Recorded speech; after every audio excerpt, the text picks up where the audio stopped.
అందరికీ నమస్కారం. గీతమ్మ కథల ప్రపంచానికి స్వాగతం. నేను గీతావాణి. ఇప్పుడు మనం బుచ్చిబాబు గారి కథలు మేడమెట్లు అనే సంకలనం నుండి ఆస్వాదిస్తున్నాం. ఈరోజు మరో కథ. ఆ ఊ ఓలు ఆ ఊ ఓలు. మరో కథ ప్రారంభం. ఈ వృత్తాంతం 7-8 ఏండ్ల క్రితం నాటిది. ఇన్నాళ్ళు ఊరుకుని ఇదంతా ఇప్పుడెందుకు వ్రాయాలనిపించిందో నిజానికి నాకే తెలియదు. వయస్సు పెరిగిన కొద్దీ మనస్సు వెనకటి మనుషుల మీదకి, స్థలాల మీదకి పోతూ ఉండడం వలన సంభవించేటప్పుడు, జరిగేటప్పుడు అనుభవానికి స్వరూపం ఉండదు. అప్పట్లో అందలి ప్రయోజనం మనస్సులో నాటుకోకపోవచ్చు. కానీ కాలం జరిగాక అదే ఒక జ్ఞాపకంగా అవతరించి ప్రయోజనాల పరిశీలనకి పురికొల్పొచ్చు. అసలు ఈ వృత్తాంతంలో ఏదన్నా ప్రయోజనం ఉందా, లేక ఊరికే కాలక్షేపానికి జ్ఞాపకం చేసుకుని మానసికంగా ఊహలో విర్రవీగుదామనా ఈ రచన? నిన్ను నువ్వు తెలుసుకో అని ప్రపంచతత్వాలు బోధిస్తున్నాయి. నువ్వు ఫలానా అని ఆధునిక విజ్ఞాన శాస్త్రం కానీ, మానసిక శాస్త్రం కానీ ఈనాటి వరకు స్పష్టంగా తేల్చలేకపోయినప్పుడు నేనెందుకు ఈ వృత్తాంతం రాయదలిచాను? కారణాలు తేల్చలేకపోతున్నానంటే పాఠకుడు క్షమించలేకపోయినా నన్ను నేను క్షమించుకోగలను. 7-8 ఏళ్ల క్రితం ఆ ఊళ్ళో దూరపు చుట్టం తాలూకు వారి పెండ్లి. ముఖ్యంగా వెళ్ళవలసిన పెండ్లి కాదు. ఆ ఊరిప్పుడు ఎలా ఉందో చూడాలన్నది ఒక కారణం నేను వెళ్ళడానికి. ఆ ఊరిని బాగా ఎరుగుదును. నా చిన్నప్పుడు మా నాన్నగారు అక్కడ కొంతకాలం పనిచేశారు. నా బాల్యం అక్కడ గడిచింది. ఆ కాలవగట్టు చెరువులో తామరాకులు, పొలాల్లో గడ్డివాములు, స్కూలు తనిఖీ జరుగుతున్న సందర్భంలో కాల్చిన బాణాసంచా ఫలితంగా తగులబడి మా పిల్లలందరికీ మహదానందాన్ని సమకూర్చిన పాకల స్కూలు, గుడారం సినిమా, నటీనటుల బృందం వరుసగా 1 రోజులు ఆడిన నాటకాలు, వంతెన దిగువన సోడా కొట్టు, చెడుగుడు ఆడిన కరణంగారింటి ప్రక్కన బందిల దొడ్డి, ఇవన్నీ మళ్ళీ చూడాలనిపించింది. ఈ మారు నేను వెళ్ళినప్పుడు ఆ ఊరు మారిపోయింది. కొత్త స్కూలు భవనం లేచింది. సోడా దుకాణం ఐస్ పార్లర్ అయింది. కరణంగారింటి ప్రక్కన బందిల దొడ్డిలో కమ్యూనిటీ హాల్ అవతరించింది. చెరువు గట్టున పార్కు, రేడియో సెట్టు, ప్రక్కన భజన మందిరం, కాలవ గట్టున రైస్ మిల్లు, ఆయిల్ మిల్లు, పుల్లల అడితి, లారీల కార్ఖానా, కొత్త సినిమా హాలు, ఎలక్ట్రిక్ దీపాలు, వీటితో బాగా మారిపోయి నగ్నంగా ఉన్న ఆ ఊరు దుస్తులు ధరించుకున్నట్లుగా ఉంది. సగం కుట్టిన దుస్తులు. పెండ్లి హడావిడి అయ్యాక సాయంత్రం అలా షికారుకు బయలుదేరినప్పుడు ఆ ఊళ్ళో మరొక విశేషం గమనించాను. పేవ్మెంట్ మీద పాత పుస్తకాల అమ్మకం. ఈ పాత పుస్తకాల దుకాణాలు నాగరికత వేసే నిచ్చెనలో చివరి మెట్టు. ప్రభుత్వ కార్యాలయాలు, డవాళీ బంట్రోతులు, పిండి మరలు, లారీలు, cinema hall, coffee hotel, fancy సామాన్ కొట్టు, కర్మాగారాలు, ఇవన్నీ బస్తీల నుండి దిగుమతి అయిన పారిశ్రామిక నాగరికత చిహ్నాలైన పాత పుస్తకాల షాప్తో గాని ఆ నాగరికతకి హృదయం సమకూరదు. అదెంత కుళ్ళిన, మాసిన, చిరిగిన హృదయం అయినా సరే. Bombay, Calcutta, London, New York, Paris నగరాల ఆయువు పట్టుట పాత పుస్తకాల షాపులు. సాహితీ సమాజాల బహూకృతులనందుకున్న ఉత్తమ గ్రంథాలన్నీ వీటిలోకి చేరుకుంటాయట. 10 పుటల గీతికా సంపుటిని 1,00,000 కాపీలు ప్రచురించి అవి అమ్ముడవక 6వ అంతస్తు మీద నుంచి దూకి ఆత్మహత్యకి తలపడిన ప్రచురణకర్తకి ఈ షాపులు శరణ్యం ఇస్తాయి. సాహిత్య రంగంలో ప్రతిష్ట, పలుకుబడి, స్థానం నిర్ణయించడానికి పాత పుస్తకాల దుకాణం సూదంటురాళ్ళు. పాత పుస్తకాల దుకాణాలు సూదంటురాళ్ళు. పేవ్మెంట్ మీది దుకాణం దగ్గరికి ఒక గ్రంథం చేరిందంటే ఆ గ్రంథం రచయిత సాహిత్య జీవనం పరిసమాప్తమైందని భావించవచ్చునట. చిత్రం పేవ్మెంట్ షాపుల్లోకి ఒక పుస్తకం వచ్చిందంటే దాన్ని వ్రాసిన ఆయన పరపతి హెచ్చినట్లు కూడా భావించవచ్చునట. చిత్రం పేవ్మెంట్ షాపుల్లోకి ఒక పుస్తకం వచ్చిందంటే దాన్ని వ్రాసిన ఆయన పరపతి హెచ్చినట్లు కూడా భావించవచ్చునట. ఈ తికమకలు, తఫిసీడ్లు నాకు అర్థం కావు. ఈ సెకండ్ హ్యాండ్ పుస్తకాలు ఎవరు, ఎందుకు, ఎట్లా అమ్ముతారో నాకు తెలియదు. ఎవరు, ఎందుకు, ఎట్లా కొని వ్యాపారం సాగించి అంతర్జాతీయ పుస్తక వ్యాపార రంగంలో ప్రముఖ వ్యక్తులుగా చలామణి అవుతారో నాకు తెలియదు. కానీ మేధావులు, ప్రముఖ వ్యక్తులు ఏ పని మీద ఏ పెద్ద పట్టణం సందర్శించినా వచ్చే ముందు సెకండ్ హ్యాండ్ పుస్తకాల షాపు దర్శించకుండా మాత్రం రారుట. కొత్త పుస్తకాల షాపులు ఎన్నో ఉండగా పాత షాపులకెందుకు వెళ్లాల్సి వస్తుందో పుస్తక ప్రియులు చెప్పగా విన్నాను. ఇతరత్రా దొరకనివి, అపూర్వమైనవి, ఎన్నాళ్ళు నుంచో నువ్వు కావాలనుకుంటున్నవి అప్రయత్నంగా ఈ షాపుల్లో దొరుకుతాయేమో చూద్దామనే ఈ పెద్దలందరూ వాట్ల మీదికి ఎగబడ్డమట. ఆ ఊళ్ళో రోడ్డు ప్రక్కన చాప మీద పరిచిన పాత పుస్తకాల వ్యాపార సంస్థను చూసి ఆశ్చర్యపడ్డా. ఆ ఊళ్ళో పుస్తకాల మాట అటుంచి పత్రికే కొని చదివేవాళ్ళు లేరనుకున్నాను కదా. ఇంకా ఈ పాత పుస్తకాలను కొనేటందుకు ఎవరుంటారు? స్కూలు, కాలేజీ విద్యార్థులు టెక్స్ట్ బుక్కులు ఎలానూ కొత్తవి పైనుంచి తెప్పించుకుంటారుగా. ఈ ఊళ్ళో ఈ పేవ్మెంట్ మీద పాత పుస్తకాల ప్రదర్శన ఆవశ్యకత ఏమిటి అని ప్రశ్నించుకుంటూ అక్కడికి చేరాను. పుస్తకాలు ఈ తాకుల చాప మీద పరిచున్నాయి. మధ్యన ఒక గల్లా పెట్టెలాంటిది ఉంది. గజం దూరంలో ఎలక్ట్రిక్ దీపస్తంభం మడిచేసిన ఒక గొడుగు, మిగతావి పాత పుస్తకాలు. అవన్నీ నిజంగా పాత పుస్తకాలే. పాతవే కాదు, ప్రాచీనమైనవి కూడా. అన్నీ తెలుగు గ్రంథాలే. కొన్నింటికి అట్టలే లేవు, పమిటి కొంగులు లేని చీరల్లా. కొన్నింటికి మధ్య కుట్టిన కంతలు తప్ప దారం లేదు. కొన్ని తుది మొదళ్ళు లేని పుస్తక కళేబరాలు. కొన్నింటి పుటలు కదిపితే పొడుంగా విడిపోతున్నాయి. కొన్నింటిలో అచ్చు కనిపించడం లేదు. మరికొన్ని లెదర్ బైండింగ్లో ఉన్న యమధర్మరాజు చర్మంలా వాటి లోపల పుటల్లో సాలీళ్ళు, బొద్దింకలు, నెమలీకలు, ఈగలు, దోమలు, వీటి కళేబరాలు పురావస్తు పరిశోధకుడికి పిచ్చెత్తించేవిగా ఉన్నాయి. ఎండకెండి, వానకు తడిసి కొన ఊపిరితో పడి ఉన్నాయి చాలా పుస్తకాలు. అక్కడ ఉన్న కొన్ని పుస్తకాల పేర్లు చదువుతాను వినండి. ముకుంద విలాసం, కస్తూరి రంగకవి సాంబ నిఘంటువు, బహుజనవల్లి సీతారామాచార్యులు గారి ప్రసన్న పారిజాతం, అలఘు కౌముది. అందమైన పేరు మంత్రి ప్రగడ భుజంగరావు గారి ఉత్తరరామ చరిత్ర. ఆ పెద్ద పుస్తకం క్రింద కన్ను మీటుతున్నది దాసు శ్రీరామ పండితుల వారి తెలుగునాడు అన్న కావ్యం. పొటలు తిప్పి చూశాను. బ్రాహ్మణ శాఖలు మాట్లాడే వ్యావహారికాన్ని అనుకరిస్తూ ఆషే, చూసివషే, భలే చౌడషే, ఖాదషే లాంటి ఉదాహరణలున్నట్లు ఇప్పటికీ జ్ఞాపకమే. ఆంగ్ల కవి విలియం కూపర్ రచించిన జాన్ గిల్పిన్ అను హాస్య కావ్యానికి దుర్మార్గ చరిత్రము అన్న తెలుగు అనుసరణ నన్ను ఆకర్షించిన మరో పుస్తకం.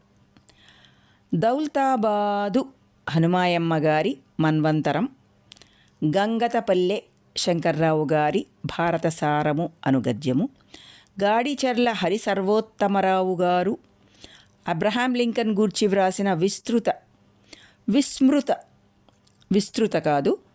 విస్మృత రాజకవి అనుగ్రంథం, వైశాఖ పత్రికలు, బైండు చేసిన సంపుటాలు, అవటపల్లి నారాయణరావు గారి విశాలాంధ్రము, సీరము సుభద్రమ్మ గారి నవల జాగిలం, ఇంకా త్రిపురాంతక శతకం, కాశీ మజిలీలు 3వ భాగం. నాకు జ్ఞాపకం ఉన్నంతవరకు ఇలాంటివి అక్కడున్న పాత పుస్తకాలు. అవన్నీ 50-60 ఏండ్ల నాటి పుస్తకాలు. వాటిని గురించి నాకేమీ తెలియదు. వాటిల్లో దేన్ని నా జీవితంలో చదవను. కానీ అవి ఉన్నాయని తెలుసుకుని, వాటి వెనక ఉన్న తెలుగు సాహితీ సంప్రదాయాన్ని తలుచుకుని, ఆనాటి రచయితల్ని అభినందించకుండా ఉండలేను. ఎన్నో చెత్త పుస్తకాలు వస్తేనే గాని ఒక మంచి పుస్తకం రాదంటారు. సమకాలీన గ్రంథాల విలువల పరిశీలనకి అవి గీటురాయి. కానీ వాటిని చెత్త పుస్తకాలనడానికి కూడా నాకు అర్హత లేదేమో. ఆ పుస్తకాలలో వస్తువు మీద, అవి వ్రాసిన వారి మీద మనస్సు పోవనారంభించింది. ప్రస్తుతాన్ని నుండి వెనకటి రోజులకి పారిపోవాలనిపించింది. నాకు ఆ ఊళ్ళో కర్మాగారాలు, విద్యుత్ దీపాలు, మరలు, లారీలు, సిమెంట్ కట్టడాలు నచ్చలేదు. బాల్యంలో నేను ఎరిగున్న చెరువులో తామరాకులు, కాలవలో గేదెల్ని కడుగుతూ, గేదెపై స్వారీ చేస్తూ పాడుకుంటున్న పశువుల కాపరి, శ్రీరామనవమి నాడు పందిట్లో హరికథలు, మర్రి చెట్టు క్రింద పల్చటి చందమామ ఆకుల మధ్య కనబడుతూ, ఇలాయి బుడ్ల వెలుగులో ప్రాణాలు తోడే ఊపుతో సాగే గొల్లసుద్దులు, చల్లటి పురిపాకలు, తరవాణి కుండలు, చెట్ల నీడలో పొడుం పీలుస్తూ పెద్దల చదరంగపు టెత్తులు, నాకవే ఇష్టం. ఆ జీవితం ఆ పుస్తకాల్లో ఉంది. పాత పత్రికల సంపుటాల్లో గోదావరి మీద వంతెన వేయడం, మొదటి రైలు వెళ్ళడం వార్త చూశాను. గతానికి నాకు లంకె ఆనాటి పుస్తకాలు, పత్రికలు. ఆ సాయంత్రం నా జేబులో డబ్బు లేదు. తర్వాత వచ్చి కొనాలనుకుని ఏ పుస్తకాలు కొనాలో ఒక లిస్టు తయారు చేసుకుంటుండగా అలజడైంది. ఆయన వచ్చాడు. కొట్టాయన కాబోలు ధోవతి చొక్కా, పైన తుండుగుడ్డ, చామన ఛాయ, చదరంగా కనబడే నిండైన మొహం, పలకరిస్తున్నట్లు కనబడే కళ్ళు, దట్టమైన కనుబొమ్మలు, తాంబూలానికి డాగైన పళ్ళ వరస, మధ్య పాపిడి క్రాఫింగ్ మినహా ఊహలో నిలిచిపోయే ప్రత్యేకత ఏమీ లేదు. మధ్య పాపిడికి ఇరుప్రక్కల కాడల్లా వ్రేలాడిన పొడుగాటి క్రాఫింగ్. ఈ శతాబ్ద ప్రారంభంలో చిత్రకారుడు అలవర్చుకున్న పద్ధతిని జ్ఞప్తికి తెస్తాయి. అందుకే అతని రూపు నా ఊహలో నిలిచిపోయింది. వయస్సు 40 లోపేననుకున్నాను. ఇది చూసారా అంటూ నా ముందుకి ఒక పుస్తకాన్ని తోశాడు. లేదన్నట్లు తల పంకించి పుటలు తిరిగేయడం మొదలుపెట్టాను. ఒకదాని పేరు బాల వితంతు విలాపం. గ్రంథకర్త మంగిపూడి వెంకట శర్మ. దాని క్రింద ఆ గ్రంథకర్తదే విరుద్ధ భారతం అన్న మరో పుస్తకం కనిపించింది. గాంధీగారి హరిజన పత్రిక వ్యాసాల ధోరణిలో సాగిన రచన అది. ఉపోద్ఘాతంలో ఆయన్ని సమాజం వెలివేసిన ఉదంతం ఉంది. ఆయన గొప్ప సంస్కర్తట. పుటలు ముందుకు తిప్పి ఒకదాని మీద వేలు మోపి చదవండి అన్నాడు కొట్టాయన. అదొక పద్యం. నాకు ఆ పద్యం ఇప్పుడు జ్ఞాపకం లేదు. కానీ వస్తువులన్నీ పోతే పస్తుండవచ్చు, కానీ ప్రాణ సమానమైన పుస్తకం తడిసిపోతే ఎవడు సహించగలడు అన్న అర్థం సూచించే పద్యం అది. ఈ పుస్తకం ఒకటి కొందామనుకున్నా. చూస్తూ ఉండండి అని ఆయన లేచాడు. మళ్ళీ వస్తా అని గొణుగుతూ ఇంకా పుస్తకాలు చూడటంలో నిమగ్నుణ్ణి అయ్యాను. కాశీ మజిలీలు కొనాలనిపించింది. చార్లెస్ ల్యాంబో ఎవరో ఒక ఆయన క్రొత్త పుస్తకం బయటకు వచ్చిందని వినగానే వెళ్ళి పాత పుస్తకం చదువుకుంటానన్న సంగతి జ్ఞాపకం వచ్చింది. చార్లెస్ ల్యాంబో ఎవరో ఒక ఆయన క్రొత్త పుస్తకం బయటకొచ్చిందని వినగానే వెళ్ళి పాత పుస్తకం చదువుకుంటా అన్న సంగతి జ్ఞాపకం వచ్చింది. నాకు అప్పట్లో అలాగనిపించింది. పుస్తకాల సంఖ్య పెరిగిపోతూ ఉంది. ఏది మంచిదో ఏది చదవనక్కర్లేదో ఎవ్వరూ చెప్పరు. వీటిని అరికట్టడానికి పూనుకోవాలని నార్వుడ్ అనే ఆయన వ్యాసం వ్రాశాడు ఆంగ్లంలో. మనం కూడా అలాంటి ఉద్యమాన్ని లేవదీసి గీతపై వ్యాఖ్యలు, సంస్కృత నాటకాల అనుసరణలు, నన్నయ్య రచనలో అరసున్నా గూర్చిన విమర్శలు ఇట్లాంటివి కొంతకాలం నిలిపివేసే మార్గాలు ఆలోచిస్తే బాగుండును అనుకున్నాను. కానీ ఈ విషయం బహిరంగంగా చెప్పే ధైర్యం లేదు నాకు. అలాంటి సూచనకు వెలేస్తారు, తంతారు, జైల్లో పెడతారు. మధ్య నాకెందుకు? తప్పకుండా కొనాలనుకున్న మరొక పుస్తకం బ్రౌన్ దొరగారు ఆంగ్లంలో వ్రాసిన వేమన శతకం. దాని ధర ఎంత ఉంటుందో అడగాలని అటూ ఇటూ చూశాను. ఎవ్వరూ కనపడలేదు. ఆ కొట్టాయన మధ్యలో ఇట్లా వెళ్ళిపోతే జనం చూడ్డానికి వచ్చి పుస్తకాలని అపహరిస్తే ఏంగాను? ఆ పుస్తకాలని కొనకపోవడం సరికదా, అపహరించరని కూడా ఆయనకి తెలుసు కాబోలు. బ్రౌన్ దొరగారి వేమన శతకం వైపుకి లాగుతోంది మనస్సు. ఇదెంతండి అన్నాను అప్రయత్నంగా. చివర్లో ఉంటుంది చూడండి అన్న సమాధానం వినిపించింది. అది స్త్రీ కంఠం. పైకి చూశాను. ఒక ఆమె పెట్టి ప్రక్కన కూర్చుని సంచిలోంచి మరికొన్ని పుస్తకాలు పైకి తీసి చాప మీద అమరుస్తోంది. ఎక్కడి నుంచి వచ్చిందో అస్తమిస్తూ ఉన్న సూర్యుడి కిరణం ఆమె మొహాన్ని వెలిగించింది. ఆ తీక్షణానికి తట్టుకోలేక ఆమె కళ్ళు చిట్లిస్తోంది. అది చూసి నేనేమనుకుంటానో అని సిగ్గు ప్రకటిస్తోంది. సిగ్గంతా ఆమె అధరాలు బిగబట్టడంలో ఉంది. పెదవులు విడినప్పుడు పళ్ళ వరస తళుక్కుమంది. భూషాణంలోకి బ్యాటరీ లైటేసి వెలిగించిన వజ్రాల హారంలాగా, బ్యాటరీ లైటేసి పెళ్ళగించిన వజ్రాల హారంలాగా. మనిషి ఎరుపు కాదు, వెడల్పుకు బదులు పొడుగ్గా సాగిన కళ్ళు, కిరణం తాకిడికి ముంగురుల నీడలు పడి మరింత దట్టంగా కనిపించే తలకట్టు, తెలుపు మీద పచ్చ పువ్వుల చీర కొంగు గాలికి తొలగిన వృక్షం పైన నా తల నీడ పడింది. ఆమె వయస్సు 25-30 లోపు అనుకున్నాను. కాస్త కంగారు పడ్డాను. తల దించేసి పుస్తకాలు చూస్తున్నా కానీ అక్షరాలు సరిగ్గా కనపడడం లేదు. మనస్సు ఎలాగూ అయిపోయింది. ఆమెకేసి మళ్ళా చూడాలనిపించింది. ఏదో ఆకర్షణ ఉంది, ఎక్కడో తెలియదు. మనిషి నలుపే, విశేషం ఏమీ లేదు. కానీ ముఖంలో వివిధ భాగాల కూర్పు, అమరికలో ఒక క్రమం, లయ, నాజూకుదనం ఉన్నాయని అనిపించింది. ఈ రకం అమరిక మామూలుగా అందరినీ ఆకర్షించదు. కొత్త ముఖాల కోసం బయలుదేరిన ఏ ఒకరిద్దరు ఫిలిం డైరెక్టర్లను తప్ప. ఆమెది అట్లాంటి అందం. తెర మీద, ఫోటోలోనూ, తైలవర్ణ చిత్రంలోనూ, నల్లరాతి శిల్పంలోనూ బయటపడి నిలబడి చూసేటట్టు చేసే ఒక ప్రత్యేక కూర్పు గల మొహమేమో. లేదా అంది. ఉన్నదన్నట్లు తల ఊపాను. ఆ పుస్తకం వెనక 100 అంకె వేసుంది. 100 రూపాయలా దాని వేళ? 100 నయా పైసలా? అడగడానికి సిగ్గేసింది. అసలు నాకు స్త్రీతో బేరమాడడం చేతగాదు. వాళ్ళెంత చెబితే అంత చెల్లించి కొన్న వస్తువుని దుకాణంలో దిగవిడిచి పారిపోయే బాపత నేను. అర్థం లేకుండా ఏవో పుస్తకాలు తిరగేస్తున్నా. కర్మదేవి, పుష్పవేణి అనే నాటకాలు, మంగిపూడాయనవి, రూపవతి అనేది అట్లూరి వెంకట సీతమ్మ గారి నవల.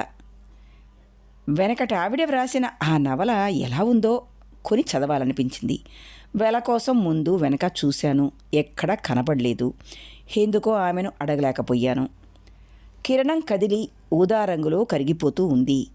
విద్యుత్ దీపం వెలిగింది. జనం ఒత్తిడి వెన్ను వెనక స్ఫురిస్తోంది. కొందరు మూగారు పుస్తకాలు చూడటానికి. అడిగయ్యనా? 100 రూపాయలు పెట్టి పుస్తకం నేనెప్పుడూ కొనలేదు. పాశ్చాత్య దేశాల నుండి వచ్చిన ఏ పరిశోధకుడో పండితుడో కొనగల పుస్తకాన్ని మన వాళ్ళలో ఎవరైనా ఊరికే దగ్గర ఉండనివ్వండి, ఈ పుస్తకము, ఈ 100 రూపాయలు అని చేతిలో పెడితే ఇందులో ఏదో కుట్ర ఉందని నాకొద్దు బాబు అని తిరస్కరించి పారిపోయే మనం 100 రూపాయల పుస్తకమే. సీతమ్మగారి రూపవతి వెలంతో తెగించి అడిగేయాలి. తల పైకెత్తి చూశాను. ఆమె అటు తిరిగి ఏవో సర్దుతుంది. ఏమనాలి? ఇదిగో ఇటు చూడండి అని పిలవాలా? స్త్రీని అండి అనగానే ఆమెను అగౌరవపరచడం అవుతుందా? అట్లాగంటే ఏమిటండి అంత పెద్దదానిటండి అని తిప్పి కొడుతుందా? సకిలించడం, దగ్గడం లాంటివి చేశారు. వెనక్కి తిరిగి మరికొన్ని కొత్త పుస్తకాలు సర్దుతోంది. వాటిల్లో ఈనాడు సాహిత్య రంగంలో పేరుపడ్డ రచయితల గ్రంథాలున్నాయి. కథలు, నవలలు, వ్యాసాలు, ఖండకావ్యాలు. వారి గ్రంథాలు పాత పుస్తకాల షాపులకు చేరుకున్నాయంటే వారి పట్ల ఇదివరలో ఉన్న అభిమానం కాస్త సన్నగిలుతుందేమో. అభివందనాలతో గ్రంథకర్త మిత్రుడికి తన పుస్తకం కానుగ్గా ఇస్తే దాన్ని చదివారో లేదో తెలియదు కానీ పాత పుస్తకాల వ్యాపారికి అమ్మీ సొమ్ము చేసుకుంటున్నారనుకోవలసి వస్తుంది.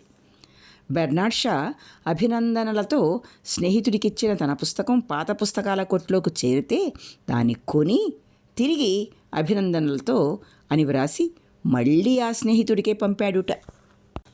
ఇప్పుడు ఆమె కొత్తగా పేర్చిన వాటిల్లో కొన్ని పాత ఇంగ్లీష్ పుస్తకాలు కూడా ఉన్నాయి. మేరీ కొరెల్లి, హాల్ కెయిన్, రెనాల్డ్స్ గార్ల నవలలు, ఎడ్గార్ వాలస్ బీభత్స కథలు, జంతు శాస్త్రానికి సంబంధించిన శాస్త్ర గ్రంథాలు, ఎడిసన్ స్పెక్టేటర్ వ్యాస సంపుటాలు మొదలైనవి కూడా ఉన్నాయి. మరో పుస్తకం సంచిలోంచి తీసి కర్ర పెట్టె మూత తీసి లోపల ఉంచిందామె. అదేమిటని తొంగి చూశాను. అది బాగా కొత్తగా కనబడుతున్న పుస్తకం. చూడొచ్చా అన్నాను. నవ్వుతూ తీసి ఇచ్చింది. ఇది అమ్మర్లేండి అంది ఆమె. అది కొత్త పుస్తకం. నగుమోము అన్న పేరుతో ఖండ కావ్య సంపుటి. 20 పేజీలుంటుందేమో, వెళ్ళలేదు. అంకితం మటుకు ఆమెకే అని ఉంది. కవి పేరు నా స్వామి.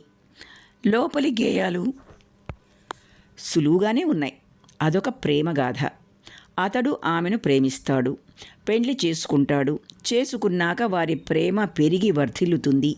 ఆమెది ఎప్పుడూ నగుమోము. ఆ మోము కనలేకుండా ఒక్కరోజు గడవదు. అలాంటి ఇతివృత్తం గల కావ్యం అది. అంత మటుకే జ్ఞాపకం కూడా. ఇతివృత్తం నూతనమైందేనని ఒప్పుకోవాలి. మామూలుగా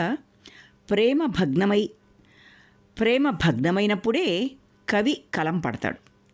ఇందులో అలా కాక ప్రేయసి భార్య కావడం, భార్య కూడా ప్రేయసిగా వర్ధిల్లడం విశేషం.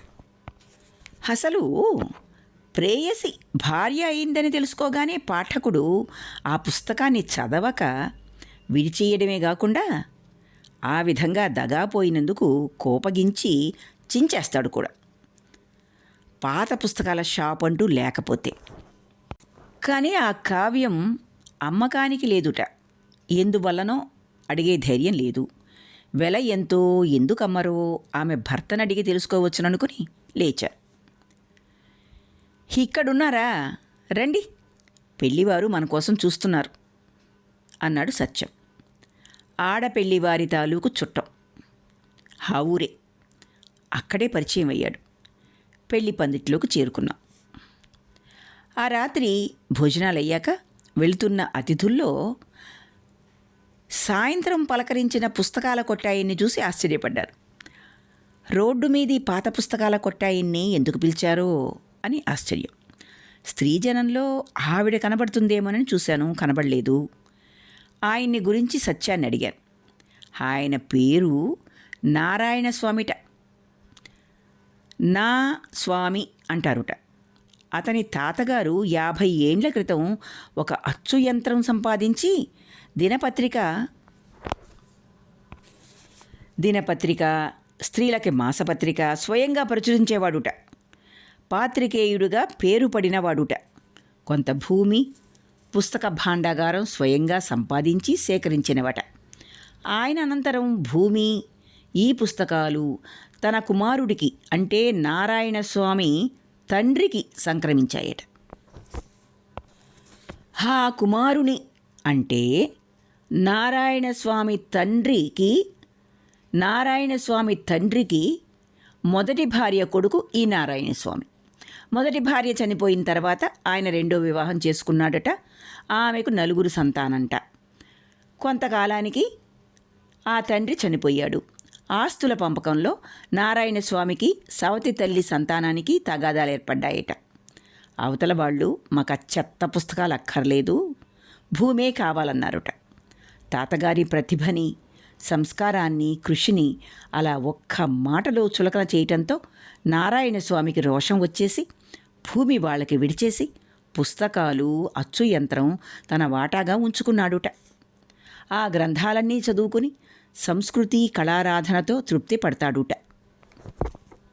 లోగడ 1-2 చిన్న ఉద్యోగాలు చేశాడు, కానీ వాటి నిబంధనలకి తట్టుకోలేక విడిచేసి పుస్తకాల షాప్ పెట్టుకుని కాలం వెళ్ళబుచ్చుతాడుట.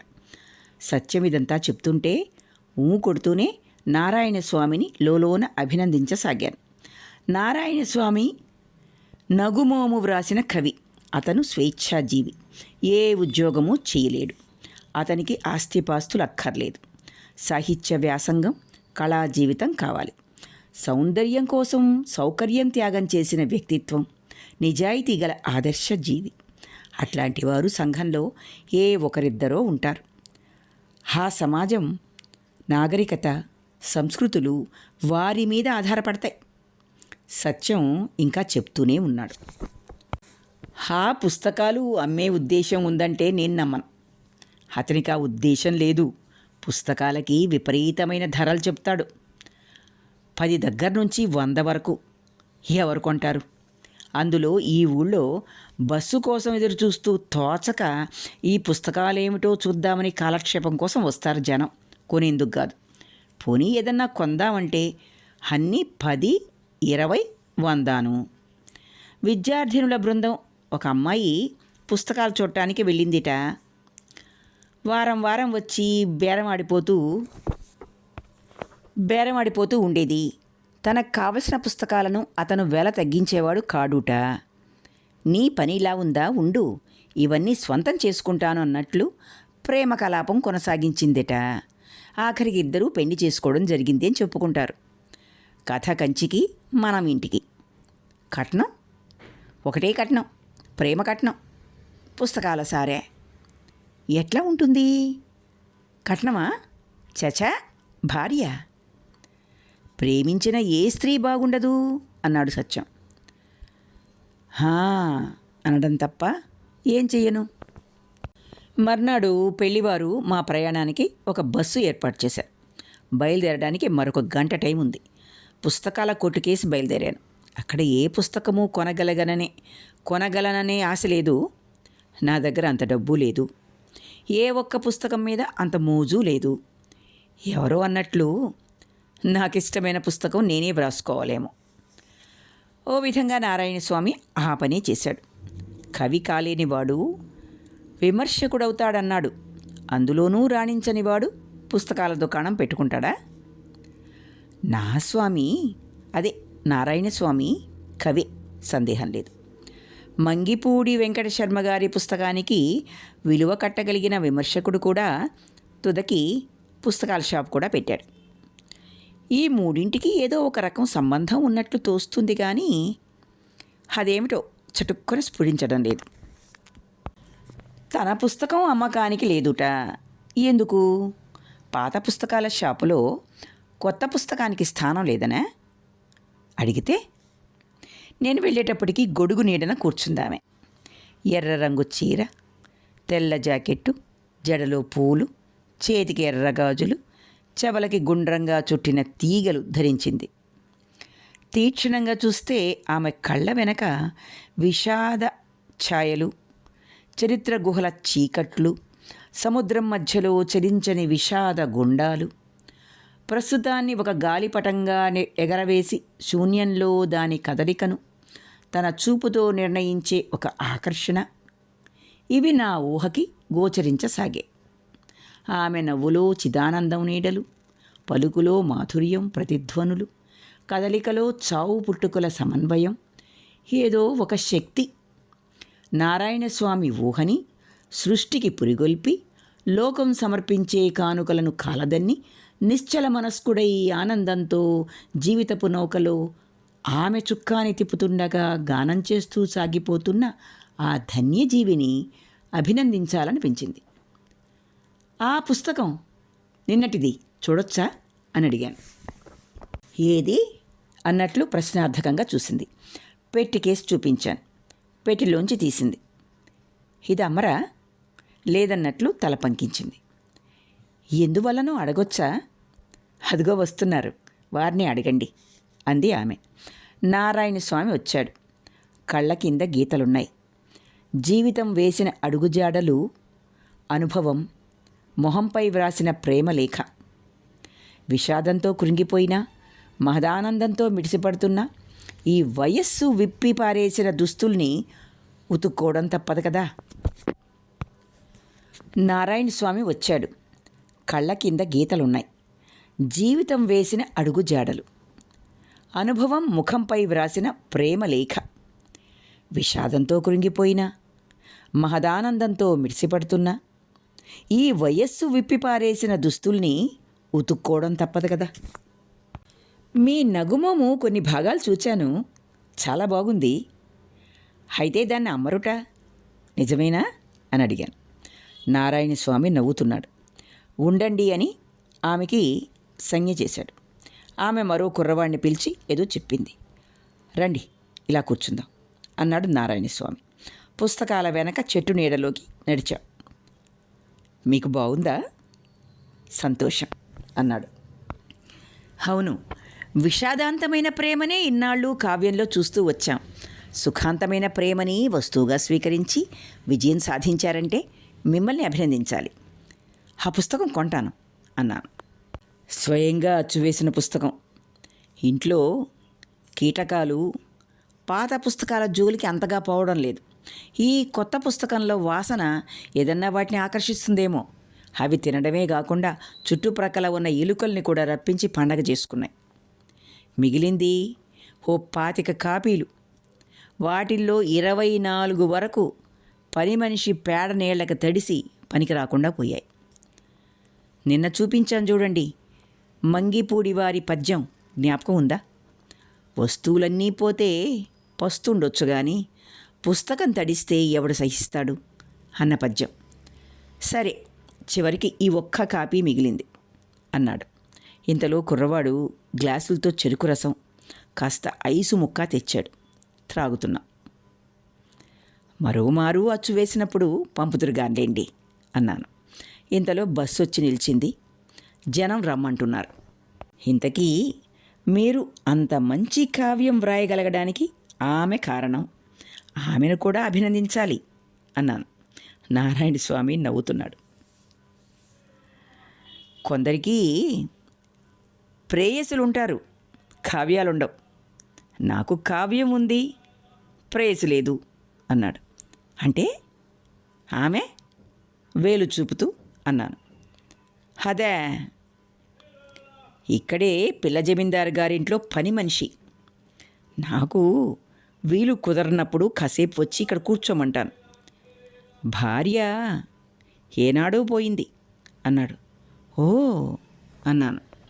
మానవుడు కల్పించిన భాషలో ఈ ఓ, ఆ, ఊలు ఎంత ముఖ్యమైనవో అప్పుడు తెలిసొచ్చింది. సమాప్తం. ఇక్కడితో బుచ్చిబాబు గారి కథ ఆ, ఊ, ఓ, లు అన్నది పూర్తి అయింది. ఆలకించినందుకు ధన్యవాదాలు.